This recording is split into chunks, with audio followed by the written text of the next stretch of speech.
Good afternoon future doctors. क्या audio video clear है? एक बार जरा जल्दी से मुझे बताइए।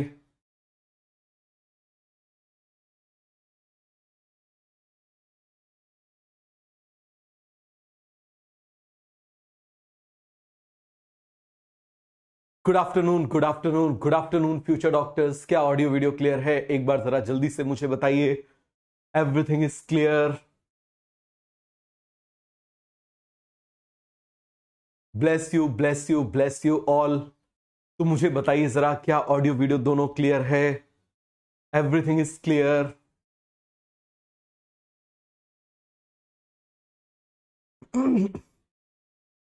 चलो, तो क्लास स्टार्ट करने से पहले आपको एक स्टोरी सुनाता हूं। एक पर्सन है, हो सकता है आपने नाम सुना हो, जिम थोरपे। आप में से कोई है जिसने नाम सुना है जिम थोरपे का? बोलिए जरा, क्या आपने नाम सुना है जिम थोरपे का? आप में से कितने लोग हैं जिन्होंने नाम सुना है जिम थोरपे का? बताइए जरा जल्दी से। बहुत ही बढ़िया स्टोरी है। तो देखिए, ये 1912 की बात है। जिम थोरपे यूएस की तरफ से ओलंपिक में गए थे। किसमें? एथलेटिक्स में। किसमें गए थे? एथलेटिक्स में। और मैं आपको बता रहा हूं कि एथलेटिक्स में बहुत ज्यादा इंपॉर्टेंट रोल होता है शूज का। किसका रोल होता है? शूज का। क्यों? क्योंकि जिस शूज में हमने प्रैक्टिस करी हुई है, हमारा पैर उसके हिसाब से अडॉप्ट कर लेता है। क्या कर लेता है? उसके हिसाब से अडॉप्ट कर लेता है। अब हुआ क्या कि अगले दिन जब उनका इवेंट था, मतलब जब उनकी रेस स्टार्ट होने वाली थी, तो उसके पहले उनके शूज किसी ने चोरी कर लिए। बहुत अच्छे से इस बात को समझना। क्या कर लिए? उनके शूज जो थे उन्होंने चोरी कर लिए, किसी ने चोरी कर लिए। अब बड़ी दिक्कत, शूज के बिना उसमें जा नहीं सकते, डिस्क्वालीफाई हो जाएंगे। तो अब क्या करें? पहले मतलब ऐसा तो होता नहीं था कि भाई तुरंत शूज मिल जाए, पास में शॉप है, ऐसा कुछ नहीं हो था। तो अब वो क्या करे? तो उन्होंने काफी खोजा। तो उनको डस्टबिन में दो फटे हुए शूज मिले। क्या मिले? दो फटे हुए शूज मिले, और दोनों का साइज भी अलग अलग था। एक का साइज 9 था और एक का साइज 11 था। क्या साइज था? एक का साइज 9 था और एक का साइज क्या था? मुझे बताइए जरा। 11 था। क्लियर हो गया? एक बच्चा बोल रहा है कि सर आपका पेपर रिपीटेड था। हाँ, कुछ क्वेश्चंस पेपर्स आपको बार बार रिपीट कराएंगे, जिससे कि आपकी प्रैक्टिस हो जाए और आपकी अच्छे से प्रैक्टिस होते जाए। समझ में आ रहा है? तो वो आपको जैसा जैसा भेजते जाते हैं, आप वैसा वैसा करते जाइए। मोर देन इनफ है। तो अब क्या हुआ कि एक उनको शूज मिला 9 नंबर का और एक उनको शूज मिला 11 नंबर का। मुझे बताओ, चाहते तो वो एक्सक्यूज दे सकते थे दे सकते थे ना? कि वो एक्सक्यूज दे सकते थे कि भाई मेरे शूज किसी ने चोरी कर लिए, मेरे पास शूज ही नहीं थे, अब मैं कैसे पार्टिसिपेट करता, इसमें मेरी क्या गलती थी? टीम मैनेजमेंट को दोष दे देते, ठीक है, जो वहां पर खिलाड़ी थे उनको दोष दे देते। लेकिन उन्होंने कोई एक्सक्यूज नहीं दिया। उन्होंने कोई भी एक्सक्यूज नहीं दिया। उन्होंने सिंपल सा एक काम किया कि जो फटे हुए शूज थे, उन्हीं शूज को उन्होंने मेंटेन किया, मैनेज किया जल्दी से। और मेंटेन करने के बाद में उन्हीं शूज से वो दौड़े और उन्होंने यूएस के लिए 2 गोल्ड मेडल जीते ओलंपिक में। तो इस बात को बहुत ज्यादा अच्छे से समझना। स्टोरीज भरी पड़ी हैं, स्टोरीज भरी पड़ी हैं। हमेशा याद रखना, कुछ अच्छा आने के पहले नेचर आपकी परीक्षा लेता है। नेचर हमेशा आपकी क्या लेता है? परीक्षा लेता है। और जब वो आपकी परीक्षा लेता है तो उस समय वो ये देखता है कि ये पर्सन डिप्रेस हो गया, हिम्मत हार गया, तो ये डिजर्व नहीं करता। लेकिन यदि ये हिम्मत नहीं हारा तो फिर ये डिजर्व करता है। इसको जो ये चाहता है उससे और ज्यादा चीजें दे दो। समझ में आ रहा है? तो याद रखना, अभी आपके पास बहुत सारे एक्सक्यूजेस आएंगे। तबीयत ठीक नहीं है, बैकलॉग है, ऐसा है, वैसा है, ब्रेकअप हो गया है, तबीयत खराब हो जाती है, पेरेंट्स साथ नहीं देते हैं, क्वेश्चन पेपर नहीं कर पाते हैं, बहुत सारे आपके एक्सक्यूजेस आएंगे। और मैं आपको एक सिंपल सी बात बोलूंगा कि इन सारे एक्सक्यूजेस को साइड रख के यदि विनर बनना है तो एक्सक्यूजेस को जीतना पड़ेगा। समझ में आ गया? तो चलिए जरा हम लोग स्टार्ट करते हैं। ठीक है, थोड़ा धीरे धीरे से बोलूंगा क्योंकि एक्चुअली कल से थोड़ा सा फीवर है, वायरल फीवर, तो थोड़ा सा धीरे धीरे बोलूंगा, लेकिन हम लोग पूरा पढ़ेंगे। ठीक है, तो स्टार्ट करते हैं। तो चलिए स्टार्ट करें। तो आप मुझे बताना, लास्ट क्लास में मैंने कहा था, हम लोगों ने कहां तक पढ़ लिया था? फिर से आप मुझे बताइए। लास्ट क्लास में हमने पढ़ लिया था, फोटो सिस्टम दोनों पढ़ लिए थे। उसके बाद आप मुझे बताइए जरा, हमने क्या पढ़ लिया था? हमने C3 साइकिल पढ़ ली थी। उसके बाद में आप मुझे बताओ जरा, हमने क्या पढ़ लिया था? हमने C4 प्लांट्स पढ़ लिया था। तो क्या मैं आपको लिख के एक बार बता दूं? चलो जरा मैं आपको एक बार लिख के आपको एक बार प्रैक्टिस करवा देता हूं। समझ में आया? तो चलिए जरा आपको लिख के हम लोग एक बार प्रैक्टिस कर लेते हैं। तो जिन लोगों को याद है वो लोग क्या करेंगे, अपने हिसाब से कॉपी में फटाफट लिख के रिवाइज करेंगे। जिनको याद नहीं है वो लोग एक बार देख लेंगे। क्लियर है? चलो जरा अब आप मुझे बताना यहां पर हम किसकी बात कर रहे हैं। सबसे पहले मुझे बताना ये P680 है, ये क्या है आप मुझे बताओ जरा। रिएक्शन सेंटर, जैसे इसको लाइट मिलेगी इसका इलेक्ट्रॉन ऊपर चला जाएगा, किसके पास चला जाएगा आप मुझे बताओ जरा। फियोफाइटिन के पास। किसके पास चला जाएगा? फियोफाइटिन के पास। अब आप मुझे बताना ये जो फियोफाइटिन है, this is the primary electron acceptor. बताओ जरा, this is the primary electron acceptor. तो ये जो प्राइमरी इलेक्ट्रॉन एक्सेप्टर है बेटा, ये प्राइमरी इलेक्ट्रॉन एक्सेप्टर अपने इलेक्ट्रॉन को इलेक्ट्रॉन ट्रांसपोर्टर को ट्रांसफर करेगा या हाइड्रोजन ट्रांसपोर्टर को करेगा। किसको करेगा आप मुझे बताइए जरा, ये किसको ट्रांसफर करेगा? ये ट्रांसफर करेगा यहां पर किसको? हाइड्रोजन एक्सेप्टर को। या फिर आप मुझे बताइए जरा ये किसको एक्सेप्ट करेगा, किसको भेजेगा, सॉरी। तो आप मुझे बताना जरा, यहां से ये जो इलेक्ट्रॉन भेजा गया वो किसको भेज दिया गया? प्लास्टोक्विनोन को भेज दिया गया। किसको भेज दिया गया? प्लास्टोक्विनोन को। आप जानते हो कि प्लास्टोक्विनोन क्या होता है? Plastoquinone is non polar. Plastoquinone is non polar. Plastoquinone non polar होता है। सभी को क्लियर हो गया? प्लास्टोक्विनोन क्या होता है? नॉन पोलर होता है। अब आप मुझे बताना, जब ये नॉन पोलर है तो ये क्या करेगा? यहां से ये हाइड्रोजन को H+ आयंस को निकाल लेगा। क्या करेगा आप मुझे बताओ जरा? H+ आयन को निकाल लेगा। कहां से रिमूव कर रहा है? स्ट्रोमा से। बताइए जरा, कहां से रिमूव कर रहा है? Remove from stroma. कहां से रिमूव कर रहा है? Remove from stroma. स्ट्रोमा से रिमूव कर रहा है। कहां से रिमूव कर रहा है आप मुझे बताइए जरा? स्ट्रोमा से रिमूव कर रहा है। ये रिमूव कर लिया। अब मुझे बताओ आगे जो है, अब जरा यहां पर आ जाओ। ये मैंने क्या बना दिया? P700। क्या बना दिया मैंने? P700। अब मुझे बताना इसका इलेक्ट्रॉन भी ऊपर चला जाएगा। किसके पास चला जाएगा? आयरन एंड सल्फर के पास। किसके पास चला जाएगा? आयरन एंड सल्फर के पास। तो यहां पर क्या बन जाएगा? It will become P700+। मुझे बताओ जरा यहां पर क्या बन जाएगा? It will become P680+। क्या बन जाएगा आप मुझे बताइए जरा? P680+ बन जाएगा। अब देखना ये इतना पावरफुल है कि ये पानी के अंदर से इलेक्ट्रॉन्स को निकाल लेगा, और जब ये पानी के अंदर से इलेक्ट्रॉन्स को निकाल लेगा तो ये वापस इसमें कन्वर्ट हो जाएगा और यहां पर फोटोलाइसिस ऑफ वाटर हो जाएगा। It will convert into H+ और आप मुझे बताओ ऑक्सीजन में ब्रेक हो जाएगा। सभी को क्लियर हो गया? अब आप मुझे बताना, यहां से आप देखो जरा, ये जो आगे हाइड्रोजन भेजेगा वो किसको भेजेगा? पहले मुझे बताओ, इसको केवल और केवल इलेक्ट्रॉन चाहिए। क्या चाहिए इसको? केवल और केवल इलेक्ट्रॉन चाहिए, जिसका नाम क्या है? प्लास्टोसाइनिन। और आप जानते हो it is the copper containing. क्या होता है इसके अंदर? Copper and iron containing. Clear है? अब देखो इसको केवल इलेक्ट्रॉन चाहिए, लेकिन यहां से हाइड्रोजन चल चुका है, तो बीच में हम क्या कर दें? बीच में हम बना देते हैं क्या? Cytochrome B6F। क्या बना देते हैं आप मुझे बताओ जरा? Cytochrome B6F।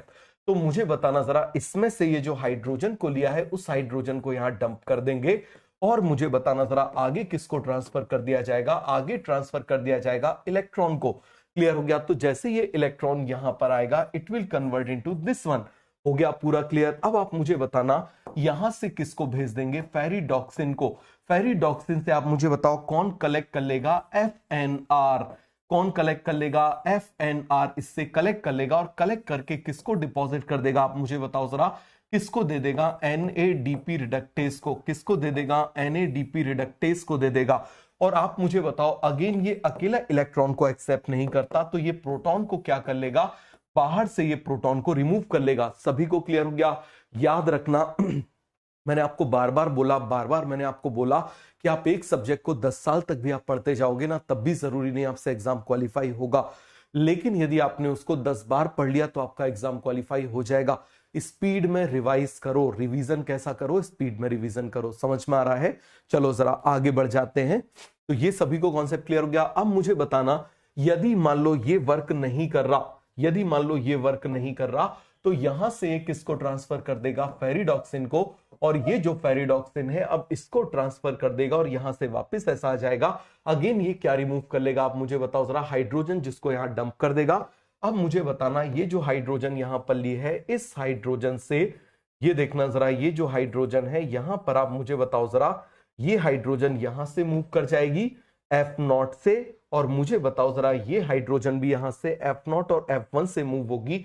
तो यहां पर क्या प्रोड्यूस हो जाएगा, एटीपी। क्या प्रोड्यूस हो जाएगा, एटीपी। तो सभी को ये कॉन्सेप्ट अच्छे से क्लियर हो गया, मुझे ईमानदारी से बता दो, सभी को ये कॉन्सेप्ट अच्छे से क्लियर हो गया। अच्छा, मॉर्फोलॉजी और एनाटॉमी के क्वेश्चंस बस गलत हो रहे हैं, तो नेक्स्ट वीक में हम लोग मॉर्फोलॉजी और एनाटॉमी को ही स्टार्ट करेंगे। ठीक है, मॉर्फोलॉजी एनाटॉमी को हम लोग कंप्लीट कर लेंगे, उसके बाद में सेल साइकिल को कंप्लीट कर लेंगे, प्लांट किंगडम को कंप्लीट कर लेंगे, आपसे बन जाएगा। समझ में आ गया? तो चलिए जरा हम लोग आगे बढ़ते हैं। अब मुझे बताओ जरा, यहां से प्रोडक्ट मिल गया, अब क्या करेंगे, केल्विन साइकिल। अब कौन सी साइकिल चलेगी, आप मुझे बताइए जरा। केल्विन साइकिल यहां पर कौन प्रेजेंट है, दिस इज RuBp। कौन प्रेजेंट है, आप मुझे बताओ जरा। RuBp कौन प्रेजेंट है यहाँ पर, RuBp, जिसका फुल फॉर्म क्या है, राइबुलोस बिस फॉस्फेट। एक फॉस्फेट ये है, दूसरा फॉस्फेट ये है। यहां से आप मुझे बताना जरा, ये किसको एक्सेप्ट करेगा, इट विल एक्सेप्ट CO2। ये किसको एक्सेप्ट करेगा, CO2 को एक्सेप्ट करेगा। यहां पर आप मुझे बताइए टोटल कितने कार्बन के बन जाएंगे, it will become 6 carbon compound. दोनों तरफ क्या लगा हुआ है, फॉस्फेट, लेकिन ये अनस्टेबल है, तो यहां पर ये टूट जाएगा। किसमें टूट जाएगा, 3Pg में टूट जाएगा। ये भी किसमें टूट जाएगा, 3Pg में। 3Pg से आप मुझे बताओ जरा 13BPg में। 13BPg से ये भी आप मुझे बताइए जरा 13BPg में। 13BPg से आप मुझे बताइए जरा किस में कन्वर्ट हो जाएगा, it will convert into G3P। It will also convert into G3P। तो क्या आपसे ये बन जाएगा, मुझे जरा जल्दी से बताइए। सभी को कॉन्सेप्ट क्लियर हो गया? इसके बाद आप मुझे बताना, यहां पर लगेगा ATP, यहां पर भी क्या लगेगा, ATP। यहां पर क्या लगेगा, NADPH। यहां पर भी आप मुझे बताइए जरा क्या लगेगा, NADPH। क्लियर हो गया? अब आप मुझे बताना, ये जो था ये एक एग्जिट कर जाएगा, ये एग्जिट कर जाएगा, और यहां पर आप मुझे बताना जरा, ये वापस क्या होगा, इसको रिजनरेट कर लेगा, जिसके लिए वापस क्या लगेंगे, एक ATP। तो मुझे बताओ जरा टोटल कितने स्टेप्स हो गए, बताइए जरा कितने स्टेप्स हो गए। इसके स्टेप्स हो गए 3। समझ में आ गया? कौन कौन सा, कार्बन फिक्सेशन, दूसरा रिडक्शन, तीसरा रीजनरेशन। तीसरा क्या हो जाएगा, रीजनरेशन। सभी को बन जाएगा। आप मुझे बताइए जरा 1 CO2 के फिक्सेशन के लिए कितने लगते हैं, 3 ATP लगते हैं, प्लस 2 NADPH लगते हैं। क्या लगते हैं, आप मुझे बताइए जरा, 2 NADPH लगते हैं। तो सभी को ये कॉन्सेप्ट क्लियर हो जाएगा, क्या लगते हैं, 2 NADPH लगते हैं। सभी को ये कॉन्सेप्ट अच्छे से क्लियर हो गया? कोई भी डाउट है, कोई भी कंफ्यूजन है तो मुझे बताइए। हो गया पूरा क्लियर? अब आप मुझे बताइए क्या हुआ, टेम्परेचर बढ़ा, टेम्परेचर बढ़ा ट्रॉपिकल रीजन में, और कैसा हो गया, ड्राई सीजन आ गया, जिसकी वजह से आप मुझे बताओ जरा, यहां पर आप देखो, ये जो सेल है, इस सेल के अंदर कौन प्रेजेंट है, रूबिस्को। कौन प्रेजेंट है, रूबिस्को प्रेजेंट है। और मुझे बताना जरा, ये जो रूबिस्को है, इसकी एफिनिटी होती है, दोनों से जुड़ सकता है। अब क्या हो गया, मान लो नॉर्मल टेम्परेचर है, देखना जरा क्या है, मान लो यहां पर हम किसकी बात कर रहे हैं, नॉर्मल टेम्परेचर है, लेकिन दूसरी तरफ आप मुझे बताना कैसी कंडीशन है। मान लीजिए यहां पर हाई टेम्परेचर हो गया, तो यदि यहां पर हाई टेम्परेचर हो गया तो स्टोमेटा क्लोज हो जाएंगे। अब मुझे बताना, यहां पर ये जो पानी टूट रहा था, इससे ऑक्सीजन प्रोड्यूस हो रही थी जो बाहर जा रही थी, और मुझे बताना जरा, यहां पर ये जो CO2 थी वो इससे कंबाइन हो रही थी, तो क्या चल रही थी, केल्विन साइकिल। लेकिन आप मुझे बताओ, जब हाई टेम्परेचर, यहां पर क्या हो गया, हाई टेम्परेचर, तो हाई टेम्परेचर की वजह से क्या हो गया, अब जो ये CO2 है ये अंदर नहीं आ सकती, और ना ही आप मुझे बताइए ये जो H2O यहां से टूट रहा है, ये इससे ऑक्सीजन बाहर जा सकती है। तो अब क्या होगा, ये इससे कंबाइन हो जाएगा, और क्या करेगा, आप मुझे बताओ जरा, फोटो रेस्पिरेशन। क्या करेगा, आप मुझे बताइए जरा, फोटो रेस्पिरेशन। सभी को अच्छे से याद है, बोलिए जरा जल्दी से। सभी को ये कॉन्सेप्ट अच्छे से क्लियर हो गया? किसी को इसमें कोई भी डाउट है, कोई भी कंफ्यूजन है तो मुझे बता दो। तो अब इससे बचने के लिए उन्होंने क्या किया, इससे बचने के लिए इन्होंने फोटो रेस्पिरेशन कर दिया। आप जानते हो फोटो रेस्पिरेशन, फोटो रेस्पिरेशन में क्या क्या आ जाता है, क्लोरोप्लास्ट आ जाता है। क्लोरोप्लास्ट के बाद में आप मुझे बताइए जरा और क्या आ जाता है, फटाफट आप मुझे बताइए जरा और क्या आ जाता है। फिर से आप मुझे बताना जरा, ये हम किसकी बात कर रहे हैं, क्लोरोप्लास्ट है। क्लोरोप्लास्ट के बाद पेरोक्सिसोम आ जाएगा। पेरोक्सिसोम के बाद आप मुझे बताओ जरा कौन आ जाएगा, यहां पर माइटोकॉन्ड्रिया आ जाएगा। क्लियर हो गया? ये सभी को याद है? मुझे बताना ऑक्सीजन कहां कहां यूज हो रही है, यहां ऑक्सीजन यूज हो रही है। आप मुझे बताइए जरा, पहला जो प्रोडक्ट है वो क्या है, फॉस्फोग्लाइकोलेट। क्या है, फॉस्फोग्लाइकोलेट। ये कितने कार्बन कंपाउंड है, 2 कार्बन कंपाउंड। समझ में आ गया क्या क्या प्रोडक्ट है इसका, PGA प्लस ये है 3 कार्बन कंपाउंड, ये है 2 कार्बन कंपाउंड। सभी को बन जाएगा। एक बार जरा आप इसको बना के देखिए। क्लियर हो गया? एक बार जरा आप इसको बना के देखिए, क्या आपको बन गया, क्या आपको याद हो गया? मुझे एक बार फटाफट आप बताइए, क्या आपको ये सारी चीजें बन गई हैं? क्या आपको ये सारी चीजें बन गई हैं? एक बार मुझे ईमानदारी से बताइए। बन जाएगा। इसके बाद आप मुझे बताना, हमने किसकी बात करी थी? हमने बात करी थी इसके बाद में C4 साइकिल की। हमने किसकी बात करी थी? C4 साइकिल की हमने बात करी थी। तो मुझे बताना जरा, C4 साइकिल जो है वो किस में आते हैं? C4 साइकिल वाले जो होते हैं वो किस में वर्क करते हैं? फटाफट आप मुझे बताइए जरा। C4 वाले जो हैं वो हाई टेम्परेचर और ड्रॉट पे, मतलब ट्रॉपिकल एरिया एंड ड्रॉट पे वर्क करते हैं। सभी को ये कॉन्सेप्ट अच्छे से क्लियर हो गया? और आप मुझे बताइए, यहां पर दो तरह का क्लोरोप्लास्ट प्रेजेंट होता है। कितने तरह का होता है? दो तरह का। पहले सेल का नाम क्या है आप मुझे बताइए जरा। This is mesophyll cell. इसका नाम क्या है आप मुझे बताइए जरा? Mesophyll cell. और इसका नाम क्या है आप मुझे बताइए जरा? इसका नाम क्या है? This is bundle sheath cell. इसका नाम क्या है आप मुझे बताइए जरा? Bundle sheath cell. Mesophyll cell, bundle sheath cell. अब मुझे बताना जरा, ये कैसा होता है? This is big cell, thick cell, big cell, thick cell, impermeable for gases exchange. कैसा हो जाएगा आप मुझे बताओ जरा? Impermeable for gases exchange. Clear हो गया? इसके बाद आप मुझे बताओ, नो इंटरसेलुलर स्पेस। हम क्या बोलेंगे? No intercellular space. No intercellular space, कोई भी इसमें स्पेस नहीं होता है। कोई भी इसमें इंटरसेल्युलर स्पेस नहीं होता है। No intercellular space. सभी को एक कॉन्सेप्ट क्लियर हो गया? इसके बाद आप मुझे बताओ, यहीं पर रूबिस्को प्रेजेंट होता है। क्या होता है? रूबिस्को प्रेजेंट होता है। यहीं पर क्या होगी? केल्विन साइकिल चलेगी। और मुझे बताओ, यहां पर क्लोरोप्लास्ट कैसा होता है? एक ग्रेनल होता है। कैसा होता है? एक ग्रेनल होता है।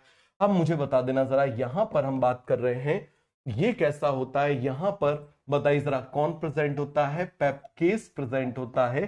तो इनिशियल फिक्सेशन यहां होगा, फाइनल फिक्सेशन यहां पर होगा। सभी को क्लियर हो गया? अब मुझे बताना, यहां पर ये जो ऑक्सीजन है जो यहां पर पैदा हो रही है, ये ऑक्सीजन यहां नहीं जा पाती। इवन CO2 भी जो है वो भी आप मुझे बताइए यहां नहीं जा पाती। तो ये दोनों कंबाइन हो जाएंगे। ऐसा कहां पर होगा? इसके साइटोप्लाज्म में। समझ में आ गया? तो क्या बन जाएगा? H2CO3। क्लियर हो गया? ये H2CO3 ब्रेक हो जाएगा H प्लस में और SCO3 माइनस में। ये जो SCO3 माइनस है, किससे कंबाइन हो जाएगा? फॉस्फोइनोल पाइरुवेट से। और फॉस्फोइनोल पाइरुवेट से कंबाइन होके इसमें 3 कार्बन है, इसमें कितने हो जाएंगे? 4। तो क्या बन जाएगा? Oxalo acidic acid. क्लियर हो गया? ये oxalo acidic will convert into malic acid. This malic acid will transport here. और ये मैलिक एसिड आप मुझे बताना जरा, ये मैलिक एसिड क्या हो जाएगा? यहां पर ब्रेक होके CO2 रिलीज कर देगा। और यहां पर क्या बन जाएगा? बताओ जरा जल्दी से, क्या बन जाएगा? पाइरुवेट। अब ये जो पाइरुवेट है वापस आ जाएगा। और ये जो पाइरुवेट है आप मुझे बताना जरा, it will convert into this one. तो यहां पर ये जो CO2 है, इससे केल्विन साइकिल चलेगी। कितने ATP लगेंगे? 3। और यहां पर आप मुझे बताइए जरा, यहां पर हम किसकी बात कर रहे हैं? बताओ जरा, यहां कितने ATP लग जाएंगे? यहां पर 2 ATP लग जाएंगे। कितने ATP लग जाएंगे? 2 ATP लग जाएंगे। तो सभी को ये कॉन्सेप्ट अच्छे से क्लियर हो गया? बोले जरा जल्दी से। सभी को ये कॉन्सेप्ट अच्छे से क्लियर हो गया? तो मुझे बताओ, क्या आपको C4 साइकिल भी अच्छे से क्लियर हो गया? क्या आपको C4 साइकिल भी अच्छे से क्लियर हो गया?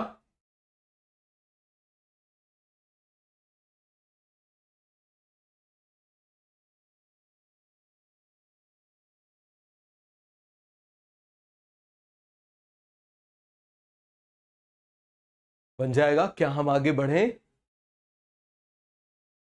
चलो जरा। 2 ATP का मतलब कैसा हो गया? आप जानते हो ATP will convert into AMP, तो इसको कंसीडर किया जाता है 2 ATP। समझ में आ गया? ATP will convert into AMP। तो इसमें क्योंकि 2 फॉस्फेट बॉन्ड टूट रहे हैं, इसीलिए इसको कंसीडर किया जाता है 2 ATP। क्या कंसीडर किया जाता है? 2 ATP की तरह इसको कंसीडर किया जाता है। सभी को क्लियर हो गया? आगे बढ़ जाएं। चलो जरा, अब मुझे बताओ हम किसकी बात कर रहे हैं? क्रेसुलेशन एसिड मेटाबॉलिज्म। तो क्रेसुलेशन एसिड मेटाबॉलिज्म में क्या होता है, आप अच्छे से समझिएगा कि ये जो मैकेनिज्म है, सबसे पहले डेजर्ट वाले प्लांट में पता चला। क्रेसुलेशिया फैमिली में सबसे पहले इनका पता चला। क्लियर हो गया? इसीलिए इसको क्या बोल देते हैं? क्रेसुलेशन एसिड मेटाबॉलिज्म। क्या बोल देते हैं? क्रेसुलेशन एसिड मेटाबॉलिज्म। अब देखना, यहां पर क्या होता है कि एक ही सेल में C4 साइकिल चलती है। समझ में आ गया? सेल एक ही होता है। आप देखना जरा, सेल एक ही है। सेल एक ही है, लेकिन इसमें C4 वाला पाथवे रन कर रहा है। कौन सा पाथवे रन कर रहा है? C4 वाला पाथवे रन कर रहा है। तो यहां पर आप देखना, जैसे मान लीजिए मैं बना दे रहा हूं, ये मैंने क्या बना दिया, एक मैं डे टाइम बना दे रहा हूं, एक मैं नाइट टाइम बना दे रहा हूं। क्या बना दे रहा हूं आप मुझे बताइए? एक मैं क्या बना दे रहा हूं? डे टाइम बना दे रहा हूं, एक मैं नाइट टाइम बना दे रहा हूं। क्लियर हो गया? तो मुझे बताओ जरा, ये डे टाइम बना दे रहा हूं, इसको मैं क्या बना दे रहा हूं? This would be night time. ये कौन सा टाइम है? Night time. और मुझे बताओ, डेजर्ट में टेम्परेचर बहुत हाई होता है, तो आप मुझे बताना जरा, डे टाइम में डेजर्ट में टेम्परेचर बहुत हाई होता है, जिसकी वजह से स्टोमेटा क्या होंगे? बोले जरा, स्टोमेटा क्लोज होंगे। और जब स्टोमेटा क्लोज होंगे तो आप मुझे बताओ, CO2 can not enter the cell. CO2 enter नहीं कर सकती है, CO2 इंटर नहीं कर सकती है सेल के अंदर। तो आप मुझे बताओ, इनको क्या करना पड़ेगा? इनको नाइट की जरूरत है। तो मुझे बताओ जरा, नाइट में ये क्या करेंगे? स्टोमेटा को ओपन करेंगे। क्या करेंगे आप मुझे बताइए जरा? नाइट में ये स्टोमेटा को ओपन करेंगे। क्या करेंगे? फिर से आप मुझे बताइए जरा, नाइट में ये क्या करेंगे? स्टोमेटा को ओपन करेंगे। तो मुझे बताओ जरा, यहां पर ये क्या हो जाएंगे? Stomata open. बताओ जरा, स्टोमेटा क्या हो जाएंगे? Stomata open. तो इसका मतलब ये स्टोमेटा क्या है? निशाचर हैं, रात में काम करते हैं। इनको हम क्या बोल देंगे? They are called as scoto active stomata. क्या बोलेंगे आप मुझे बताओ जरा? Scoto active stomata. क्या बोलेंगे? Scoto active stomata. क्या बोलेंगे? जल्दी से आप मुझे बताओ, स्कोटो एक्टिव स्टोमेटा। अरे सभी को क्लियर हो गया? क्या बोलेंगे? Scoto active scotomata. क्या बोलेंगे? स्टोमेटा। क्लियर हो गया? अब मुझे बताना, यहां से आप जानते हो कि रूबिस्को हमेशा कब वर्क करता है? दिन में। रूबिस्को कब वर्क करता है? आप मुझे बताइए जरा। दिन में वर्क करता है। कब वर्क करता है? दिन में वर्क करता है। तो अब जब रूबिस्को दिन में वर्क करेगा, तो मुझे बताओ क्या करे? भाई रात में CO2 आ रही है, बड़ी समस्या है। आप देखना जरा, CO2 जो है वो रात में आ रही है, लेकिन रूबिस्को दिन में काम करता है। तो इसको क्या करना पड़ेगा? आप मुझे बताओ। इसको रोक के रखना पड़ेगा। क्लियर है? इसको क्या करना पड़ेगा? इसको रोक के रखना पड़ेगा। बात समझ में आ रही है? तो यहां पर आप मुझे बताना, यहां पर फॉस्फोइनोल पाइरुवेट जो है, उससे अगेन इसको वो कर दिया जाए, वैसे ही जैसे वहां पर किया था। आप मुझे बताना, ये देखो जरा, ये जो है इसको किससे मिला दिया? पानी से मिला दिया। क्या बन जाएगा? आप जानते हो, H+N CO3-। इसको किससे कन्वर्ट, इसको किससे मिला दिया? फॉस्फोइनोल पाइरुवेट से। क्या बन जाएगा? Oxalo acidic acid. इस ऑक्सैलो एसिडिक एसिड को किस में कन्वर्ट कर देंगे? मैलिक एसिड में, क्योंकि स्ट्रॉन्ग एसिड है। और इस मैलिक एसिड को स्टोर कर लेंगे किसके अंदर? इस मैलिक एसिड को स्टोर कर लेंगे किसके अंदर? वैक्यूल के अंदर। अब जैसे ही दिन का टाइम आएगा, ये मैलिक एसिड जो है अब टूटना शुरू होगा। तो जैसे ये मैलिक एसिड टूटेगा, यहां से ये रिलीज करेगा CO2, जिसकी वजह से कैल्विन साइकिल होगी, और बाकी जो बच जाएगा वो वापस इसमें कन्वर्ट हो जाएगा। तो सभी को एक कॉन्सेप्ट क्लियर हो गया? यहां पर आप देखना, ये सारी चीजें एक ही सेल में हो रही हैं। ये सारी चीजें कहां हो रही हैं? एक ही सेल में हो रही हैं। कहां पर हो रही है? आप मुझे बताओ जरा। एक ही सेल में हो रही है। सभी को क्लियर हो गया? सर रूबिस्को कैम प्लांट में डीनेचर नहीं होगा, बिकॉज एंजाइम टेम्परेचर सेंसिटिव होते हैं। बहुत अच्छी बात है। ठीक है, अब आप मुझे बताना, ये जो रूबिस्को है, आप मुझे बताना, आपने कभी डेजर्ट वाले प्लांट देखे होंगे, वो वाटर को स्टोर करके रखते हैं। देखा है ना? किसको स्टोर करके रखते हैं? वाटर को स्टोर करके रहते हैं। तो उनको क्या करते हैं? वो टेम्परेचर को मेंटेन करने के लिए, पहले मुझे बताओ कि प्लांट्स जो होते हैं वो कंफर्म होते हैं कि रेगुलेट होते हैं? कंफर्म होते हैं। मतलब वो क्या करेंगे? आप मुझे बताइए जरा। वो कोशिश करेंगे, बहुत ज्यादा कोशिश करेंगे कि चलो थोड़ी देर के लिए, तो हम थोड़ी देर के लिए, भाई जैसे मान लो बाहर टेम्परेचर है, तो थोड़ा सा आप इस बात को समझना, थोड़ा सा उसको मैनेज करने की कोशिश करेंगे। ठीक है? कैसे कैसे करते हैं? उनके अंदर वाटर स्टोर होता है। तो जब वाटर स्टोर होता है, वो वाटर उनको क्या प्रोवाइड करेगा? कूलनेस। क्या प्रोवाइड करेगा उनको? वाटर उनको क्या प्रोवाइड करेगा? कूलिंग प्रोवाइड करेगा। तो सभी को ये कॉन्सेप्ट अच्छे से क्लियर हो गया? आपने किसी भी चीज को, आपने कोई भी प्लांट को देखा होगा, तो आपने देखा होगा कि जैसे ये प्लांट है, इसके अंदर वाटर है, तो जब इसके अंदर वाटर स्टोर हो जाएगा, तो आप मुझे बताओ जरा, ये एडॉप्टेशन हो गया कि नहीं हो गया? तो ये एडॉप्टेशन हुआ कि नहीं हुआ? हमने एडॉप्टेशन पढ़ा था। तो ये एडॉप्टेशन में क्या है? इसने पानी को यहां पर स्टोर किया हुआ है, जिसकी वजह से इसका टेम्परेचर थोड़ा सा डाउन हो जाएगा, बाहर के कंपेयर में डाउन हो जाएगा। तो आसानी से यहां पर रूबिस्को वर्क करेगा। लेकिन स्टोमेटा ओपन यहां नहीं किया जा सकता, क्योंकि स्टोमेटा ओपन हुआ तो ये बाहर चला जाएगा। तो आप सभी को समझ में आ गया? बोलो जरा जल्दी से, क्या हम आगे बढ़ जाएं? चलिए, चलो। तो ये सभी को बन जाएगा, आगे बढ़ जाएं। चलो जरा, सभी को ये कॉन्सेप्ट क्लियर हो गया? स्कोटो एक्टिव, सभी को कॉन्सेप्ट क्लियर हो गया? आप बोलो जरा जल्दी से। अब देखो जरा, रात के टाइम में ये जो पैपकेज होता है ना, वो पैपकेज क्या हो जाता है? इनएक्टिव। क्या हो जाता है मुझे बताओ जरा? पैपकेज जो है वो क्या हो जाता है? इनएक्टिव हो जाता है। तो उसको थोड़ी सी हीट कौन प्रोवाइड करता है? 1.5 एटीपी। कौन प्रोवाइड करता है? 1.5 एटीपी उसको क्या प्रोवाइड करता है? हीट प्रोवाइड करता है। सभी को ये कॉन्सेप्ट क्लियर हो गया? बोलो जरा जल्दी से। सभी को क्लियर हो गया? किसी को इसमें कोई भी डाउट है, कोई भी कंफ्यूजन है तो बोलो। तो पैपकेज को यहां पर, पैपकेज को फॉर एक्टिवेशन ऑफ पैपकेज, क्यों? क्योंकि यहां पर आप मुझे बताना 1.5, क्योंकि डेजर्ट में रात का टेम्परेचर काफी ज्यादा डाउन होता है। ठीक है, आगे बढ़ जाए। चलो जरा, अब मुझे बताओ, रूबिस्को और Calvin cycle never operate during night time because Calvin cycle depends on product of light reaction and rubisco is indirectly activated by sunlight. Rubisco रात में काम नहीं करता। एक बार सभी लोग टाइप करो, रूबिस्को रात में काम नहीं करता। रूबिस्को रात में काम नहीं करता। रूबिस्को रात में काम नहीं करता। जल्दी से इसको फटाफट लिखो, जल्दी से इसको लिखो। रूबिस्को रात में काम नहीं करता। रूबिस्को रात में काम नहीं करता। एक बार टाइप करो। क्लियर है? आगे बढ़ जाएं। चलो, अब आप मुझे बताइए जरा, ये तीनों का कंपैरिजन है। इन तीनों को आप लोग कंपेयर करके बनाइए। इन तीनों को आप लोग एक बार कंपेयर करके बनाइए। जल्दी से आप लोग इन तीनों को कंपेयर करके बनाइए। बन जाए तो मुझे बताइए। ठीक है,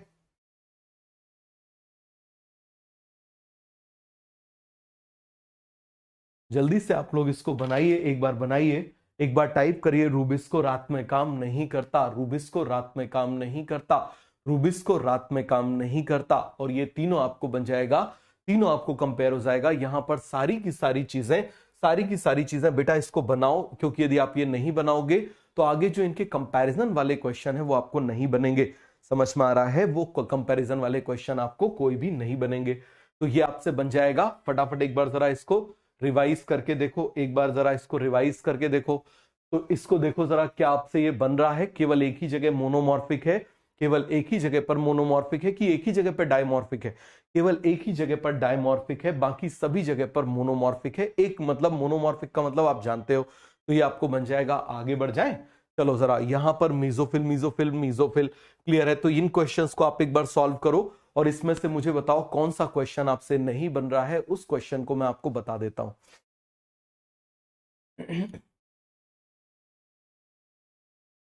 आगे बढ़े।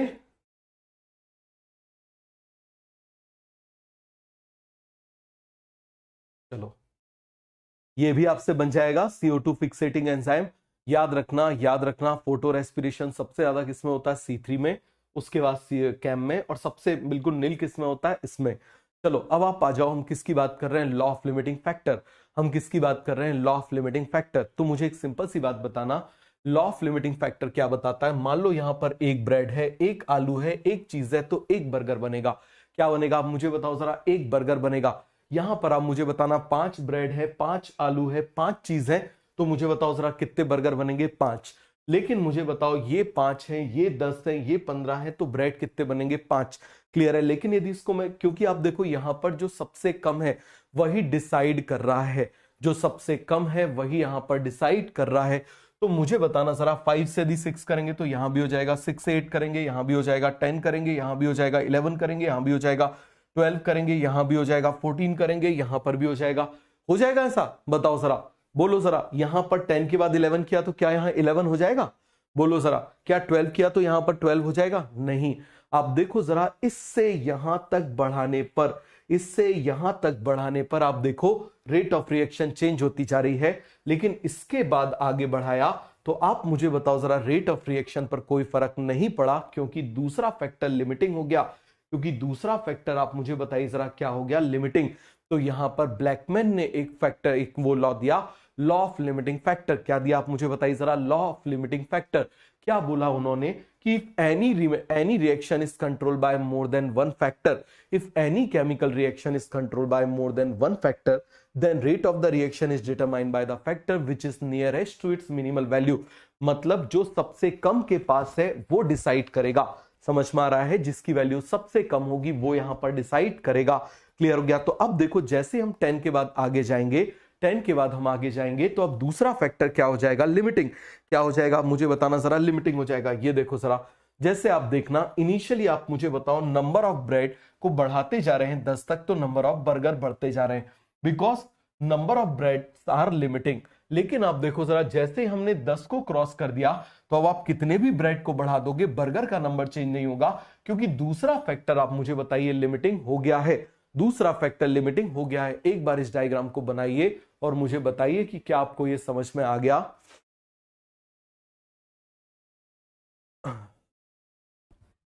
क्या आपको यह समझ में आ गया? फटाफट मुझे बताइए।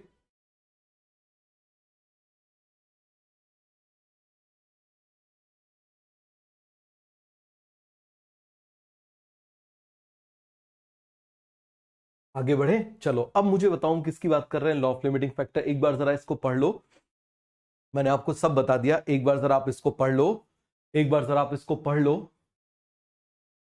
जल्दी से आप इसको पढ़िए। रूबिस्को रात में काम नहीं करता, रूबिस्को रात में काम नहीं करता। आगे बढ़ जाएं, चलो आगे आ जाओ। अब मुझे बताओ photosynthesis is controlled by, photosynthesis को आप मुझे बताओ कौन कंट्रोल करता है। फोटोसिंथेसिस को फिर से आप मुझे बताइए कौन कंट्रोल करता है। एक्सटर्नल फैक्टर भी कंट्रोल करते हैं, इंटरनल भी।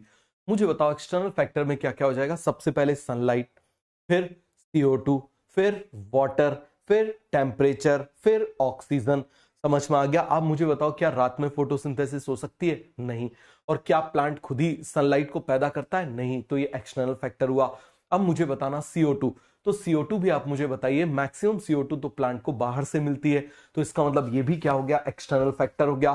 फिर मुझे बताओ पानी, तो पानी भी वो क्या करता है, सॉइल से एब्जॉर्ब करता है, तो ये भी क्या हो गया, आप मुझे बताना जरा, एक एक्सटर्नल फैक्टर हो गया। इसके बाद आप मुझे बताओ जरा टेम्परेचर। भैया बहुत कम टेम्परेचर होगा, तो क्या आप मुझे बताइए फोटोसिंथेसिस होगी? क्या फोटोसिंथेसिस होगी? नहीं होगी।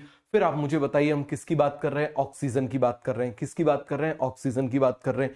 तो मुझे बताना जरा, यदि ऑक्सीजन को बढ़ाते जाएंगे तो फोटो रेस्पिरेशन बढ़ता जाएगा, जो क्या करेगा आप मुझे बताओ जरा, जो क्या करेगा, रोकेगा फोटोसिंथेसिस को। क्लियर हो गया? अब आ जाओ इंटरनल फैक्टर, जैसे लीफ। अब मुझे बताना, इंटरनल फैक्टर का मतलब होता है जो डिपेंड करता है दो चीजों पर, जेनेटिक्स पर और दूसरा PGR पर, प्लांट ग्रोथ हार्मोन्स पर। किस पर डिपेंड करता है? प्लांट ग्रोथ हार्मोन्स पर डिपेंड करता है। क्लियर है? अब मुझे बताओ, आम की पत्ती बड़ी है, लेकिन आप मुझे बताना गेहूं की पत्ती छोटी है। ठीक है, तो आप मुझे बताओ जरा, ये चने की पत्ती छोटी है, तो इसका मतलब यहां पर ये किस पर डिपेंड कर रहा है? बोले जरा, किस पर डिपेंड कर रहा है? उसके जेनेटिक्स पर डिपेंड कर रहा है। क्लियर हो गया? दूसरी तरफ आ जाओ, अमाउंट ऑफ क्लोरोफिल।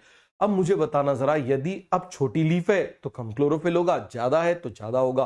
क्लियर हो गया? तीसरा आ जाओ, इंटरनल CO2 कंसंट्रेशन। ये भी किस पर डिपेंड करेगी? कितना उसमें मीजोफिल सेल है, इस सब पर डिपेंड करेगी। क्लियर हो गया? तो आगे बढ़ जाए, चलो जरा।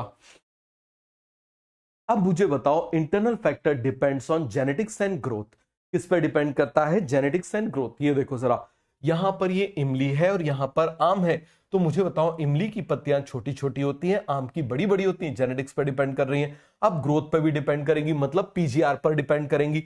मुझे बताओ, छोटा आम का पेड़ और बड़ा आम का पेड़, तो कौन ज्यादा फोटोसिंथेसिस करेगा? कौन करेगा? आप मुझे बताइए, ज्यादा फोटोसिंथेसिस कौन परफॉर्म करेगा? फिर से आप मुझे बताइए, बड़ा आम का पेड़ फोटोसिंथेसिस परफॉर्म करेगा। अब हम किसकी बात कर रहे हैं? लाइट की बात कर रहे हैं। तो याद रखना, light is rarely limiting factor. Light क्या होती है आप मुझे बताइए जरा, रेयरली लिमिटिंग फैक्टर है। रीजन, क्योंकि देखो, जितनी सनलाइट अर्थ पर आती है, जितनी सनलाइट अर्थ पर आती है, उसके 1/10 में ही सारे के सारे प्लांट क्या हो जाते हैं? सैचुरेट हो जाते हैं। तो आप मुझे बताना जरा, टोटल इंसिडेंट रेडिएशन के 1/10 में ही सारे प्लांट क्या हो जाते हैं? सैचुरेट। ये देखो जरा, sunlight is rarely limiting because all the plants will saturate on 1/10 of the TIR। Clear हो गया? 1/10 ऑफ द TIR पर ये क्या हो जाते हैं? सैचुरेट हो जाते हैं। बन जाएगा? आगे आ जाइए। अब मुझे बताओ जरा, यहां पर आप मुझे बताना, एक्सेप्ट, देखो कहां पर लिमिटिंग हो सकता है? In dense forest and deep ocean. In dense forest and deep ocean. समझ में आ रहा है? इन दो जगह पर ये कैसा हो सकता है? लिमिटिंग हो सकता है। कैसा हो सकता है? अब मुझे बताइए जरा, लिमिटिंग हो सकता है। तो ये सभी को कॉन्सेप्ट अच्छे से क्लियर हो गया? क्या हम आगे बढ़ जाएं? अब मुझे बताओ, ये मैंने आपको बताया था, CO2 produce by respiration, CO2 utilise by photosynthesis. ध्यान से समझना, आप जानते हो कि प्लांट पूरे टाइम CO2 तो प्रोड्यूस करेगा। क्यों करेगा? क्योंकि भाई रेस्पिरेशन तो करेगा ना, जो भी लिविंग ऑर्गेनिज्म है वो रेस्पिरेशन तो करेगा, तो CO2 तो प्रोड्यूस करेगा। अब आप देखना 3 बजे के टाइम में फोटोसिंथेसिस नहीं चल रहा, लेकिन CO2 प्रोडक्शन चल रहा है, तो क्या इसको यूटिलाइज करेंगे? बताओ जरा, क्या इसको यूटिलाइज कर पाएंगे? नहीं। 4 बज गए, अभी भी यूटिलाइज नहीं कर पाएगा। 5 बन गए, नो CO2 यूज। 6 बज गए, थोड़ी सी CO2 यूज करेगा। 8 बज गए, थोड़ी सी और CO2 यूज करेगा। 10 बज गए, तो आप मुझे बताना जरा, एक टाइम ऐसा आ जाएगा कि जितनी CO2 ये प्रोड्यूस कर रहा है रेस्पिरेशन से, उतनी ही CO2 यूज कर रहा है। मतलब बाहर से किसी की जरूरत नहीं है, बाहर से किसी की भी जरूरत नहीं है। बोलिए जरा जल्दी से, हम किसकी बात कर रहे हैं? बाहर से किसी की भी कोई जरूरत नहीं है। तो सभी को ये कॉन्सेप्ट अच्छे से क्लियर हो गया या नहीं हुआ? मुझे ईमानदारी से बता दो। तो यहां पर आप मुझे बताना, फटाफट आप मुझे बताओ जरा, जितना CO2 प्रोड्यूस कर रहे हैं उतना ही CO2 यूटिलाइज कर रहे हैं, जितना CO2 प्रोड्यूस कर रहे हैं उतना ही CO2 यूटिलाइज कर रहे हैं। तो सभी को ये कॉन्सेप्ट अच्छे से क्लियर हो गया कि नहीं हो गया? This is called as compensation point. तो लाइट की वो इंटेंसिटी, 10 बजे लाइट की वो इंटेंसिटी जिस पर रेस्पिरेशन से प्रोड्यूस फोटोसिंथेसिस के बराबर हो जाए, उसको हम बोल देते हैं क्या? Compensation point. क्या बोल देते हैं? Compensation point. CO2 produced during respiration, CO2 utilized during photosynthesis, intensity of sunlight at which amount of CO2 produced by respiration is equal to amount of CO2 utilized during photosynthesis is called as compensation point। क्या बोलेंगे इसको? Light compensation point बन जाएगा। आगे बढ़ जाए। अब मुझे बताओ, हम किसकी बात कर रहे हैं? रेट ऑफ फोटोसिंथेसिस की। किसकी बात कर रहे हैं? रेट ऑफ फोटोसिंथेसिस की बात कर रहे हैं। तो आप मुझे बताना, यहां से यहां तक बिल्कुल बढ़ता जा रहा है। जैसे जैसे हम सनलाइट को बढ़ाते जा रहे हैं, फोटोसिंथेसिस बढ़ता जा रहा है। ठीक है, ये बी पॉइंट क्या है? This is a light compensation point. समझ में आ रहा है? इसके बाद में थोड़ा सा आप देखो जरा, डिक्लाइन नहीं हो रहा है, डिसिलरेट हो रहा है। मतलब आप ये समझो रिटार्डेशन हो रहा है, आगे तो जा रहा है। जैसे आप मुझे बताओ, ट्रेन जब स्टेशन पे पहुंचती है तो रुक तो नहीं जाती, स्टेशन पे पहुंचने से पहले स्पीड कम होती है, मतलब आगे तो बढ़ रही है, आगे तो बढ़ रही है। आप मुझे बताओ जरा, आगे तो बढ़ रही है, लेकिन आप मुझे बताओ पहले के कंपेयर में थोड़े धीरे धीरे जा रही है, थोड़े धीरे धीरे जा रही है।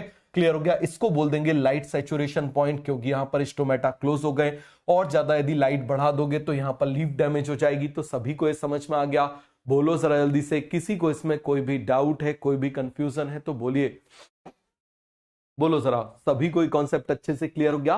तो आप मुझे बताओ, ए पॉइंट क्या है? आरओपी। आप मुझे बताओ, rate of photosynthesis is directly proportional to intensity of sunlight because light is limiting factor. दूसरी तरफ आप मुझे बताओ, बी की हम बात कर रहे हैं, कंपनसेशन पॉइंट। हम किसकी बात कर रहे हैं? कंपनसेशन पॉइंट की बात कर रहे हैं। तो आप मुझे बताना, इस कंपनसेशन पॉइंट में rate of photo respiration is equal to rate of photosynthesis. Clear हो गया? तीसरे पे क्या हो जाएगा? Rate of photosynthesis does not depends on, rate of photosynthesis does not depends on intensity of sunlight, light saturation point because other factor become limiting। और यहां पर लीफ डैमेज हो जाएगी। क्या हो जाएगी? आप मुझे बताइए जरा, लीफ डैमेज हो जाएगी। सभी को ये कॉन्सेप्ट क्लियर हो गया? आगे बढ़ जाए। सभी को ये कॉन्सेप्ट अच्छे से क्लियर हो गया? कोई भी डाउट है, कोई भी कंफ्यूजन है तो बताओ। एक मिनट रुकना। हेलो,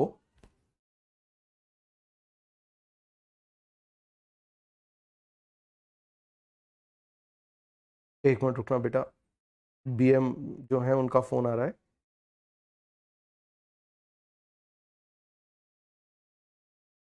जो बैच को मैनेज करती है मैडम, उनका, एक मिनट रुकना।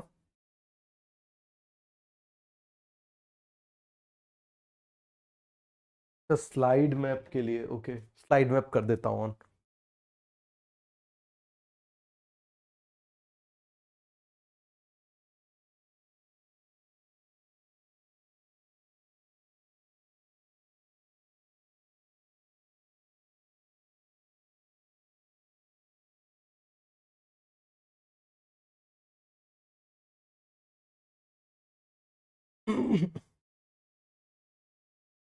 हो गया ऑन? अब ठीक है, चलो आगे बढ़ जाएं।